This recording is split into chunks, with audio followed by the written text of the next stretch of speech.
जय हिंद साथियों, उम्मीद करते हैं आप लोग मस्त होंगे, ठीक होंगे। आज हम गांधी जी के जीवन के बारे में जानेंगे, उनके जीवन परिचय के बारे में जानेंगे। गांधी जी का जन्म गुजरात के पोरबंदर में सन 1869 में हुआ था। गांधी जी के पिता करमचंद उत्तमचंद गांधी थे, जो कि पोरबंदर के दीवान थे। इनकी माता पुतलीबाई, जो कि जूनागढ़ से संबंधित बिलोंग करती थी। इनकी प्राइमरी शिक्षा जो थी वो राजकोट से हुई और इनकी हाई स्कूल की भी शिक्षा राजकोट से हुई। इन्होंने ला की पढ़ाई करने के लिए ब्रिटिश चले जाते हैं, इंग्लैंड चले जाते हैं। हालांकि उससे पहले की बात करें, गांधी जी की जब शादी हुई उस वक्त गांधी जी की उम्र 13 वर्ष की थी। हालांकि इनकी पत्नी इनसे उम्र में बड़ी है। शादी के वक्त इनकी पत्नी की उम्र 14 वर्ष की थी और इनकी उम्र 13 वर्ष की थी। इनसे इनके 4 पुत्र हुए, हरिलाल, मनीलाल, रामदास, देवदास। गांधी जी ने अपने लाइफ में बहुत सारे काम किए, जैसे नटाल इंडियन कांग्रेस की स्थापना, वीकली पेपर ओपिनियन इंडियन की स्टार्ट इन्होंने ही किया, हरिजन को पत्रिका को इन्होंने ही स्टार्ट किया, इन्होंने ऑटोग्राफी भी लिखा है। अगर हम बात करें गांधी जी की बैरिस्टर की पढ़ाई की, तो गांधी जी ने ब्रिटिश में इंग्लैंड में लॉ की पढ़ाई कंप्लीट करने के बाद भारत आए और भारत में इन्होंने आने के बाद मुंबई में इन्होंने अपने लॉयर का काम स्टार्ट किया, लेकिन इन्हें सक्सेस एक तरह से कह सकते हैं सफलता पूर्ण तरह से नहीं मिल पाई थी।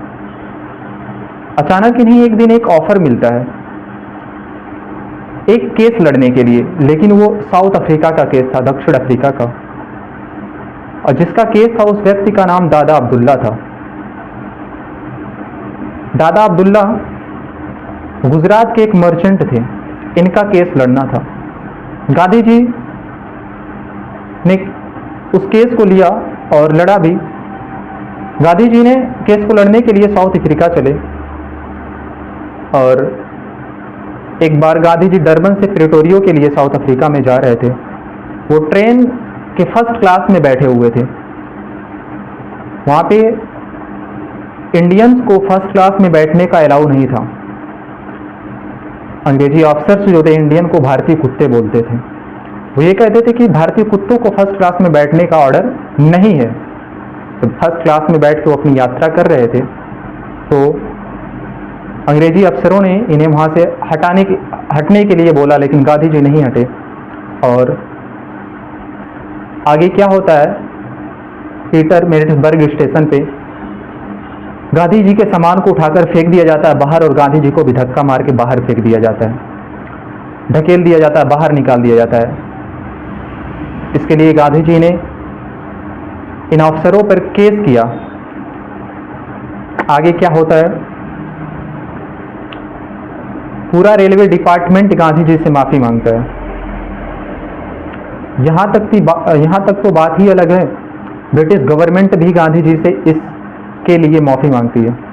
गांधी जी ने बोला था केस में कि अगर इंडियंस को फर्स्ट क्लास में बैठने का अलाउ नहीं है तो ये फर्स्ट क्लास का टिकट क्यों बेच रहे हो। हालांकि ब्रिटिश गवर्नमेंट और रेलवे डिपार्टमेंट दोनों ने गांधी जी से माफी मांगा था। यार गांधी जी क्या थे, एक ऐसा इंसान, एक ऐसा भारतीय था, एक ऐसा पढ़ा लिखा इंसान था जो पूरे ब्रिटिश गवर्नमेंट को अपने सामने झुका दिया। पूरे रेलवे डिपार्टमेंट की तो बात ही अलग है। गांधी जी सन 1894 में साउथ अफ्रीका में नटाल इंडियन कांग्रेस की स्थापना की। सन 1803 में इंडियन ओपिनियन वीकली पेपर जो था इसे भी स्टार्ट किया। सन 1804 में फिनिक्स आश्रम की स्थापना करते हैं। गांधी जी का पहला जो सत्याग्रह था वो भी साउथ अफ्रीका में ही हुआ। सन 1906 में गांधी जी का पहला सत्याग्रह हुआ साउथ अफ्रीका में। ये क्यों हुआ? एक्चुअल में जो माइग्रेंट वर्कर थे साउथ अफ्रीका में, वहां पर रेशियल डिस्क्रिमिनेशन होता था। यानी कि हम कह सकते हैं काले गोरे जैसे वर्डों का यूज किया जाता था, काले गोरे का भेदभाव होता था। इसके लिए गांधी जी ने सबसे वहाँ पे जो फर्स्ट सत्याग्रह 1906 में हुआ, सबसे बड़ा कारण ये था, जो माइग्रेंट वर्कर थे उनको एक सर्टिफिकेट बनवाना पड़ता था, और वो जहाँ जहाँ भी जाते थे उन्हें वो सर्टिफिकेट लेकर जाना पड़ता था,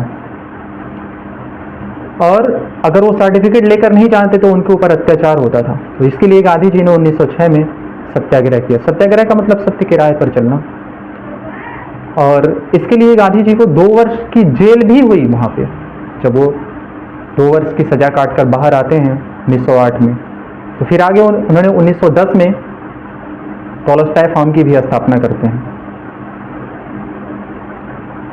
ऐसे ही गांधी जी ने सन 1914 तक अपनी लाइफ साउथ अफ्रीका में बिता दी। फिर गांधी जी भारत जब वापस आते हैं तो 9 जनवरी सन 1915, वो डेट 9 जनवरी सन 1915 की थी, इसीलिए हम भारतीय प्रवासी दिवस 9 जनवरी को सेलिब्रेट करते हैं। आपको ये जानकर हैरानी होगी, गांधी जी ने ब्रिटिश आर्मी के अंतर्गत एम्बुलेंस चलवाया था।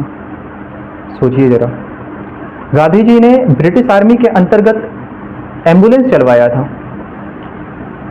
जब ब्रिटिश सोल्जर वॉर युद्ध लड़ रहे थे तो उनके आर्मी के अंतर्गत गांधी जी ने एम्बुलेंस चलवाया था उनके इलाज के लिए, जिससे British governor general Lord heading प्रभावित होकर गांधी जी से खुश होकर केसरे हिंद की उपाधि दी थी। जिस तरह भारत में highest civilian award Bharat Ratna है, उस तरह से गांधी जी को केसरे हिंद की उपाधि मिली थी। लेकिन ये जो केसरी हिंद की उपाधि गांधी जी को मिली थी, आगे आप लोग जानेंगे कि जब 13 अप्रैल सन 1919 को जलियांवाला बाग जैसी एक अंग्रेजों ने घिनौनी हरकत की, एक हत्याकांड किया, अंग्रेजों ने भारतीयों की लाशें बिछा दी, पूरा बाग लाशों से भर दिया था, तब गांधी जी ने अपनी केसरी हिंद की उपाधि को त्याग दिया।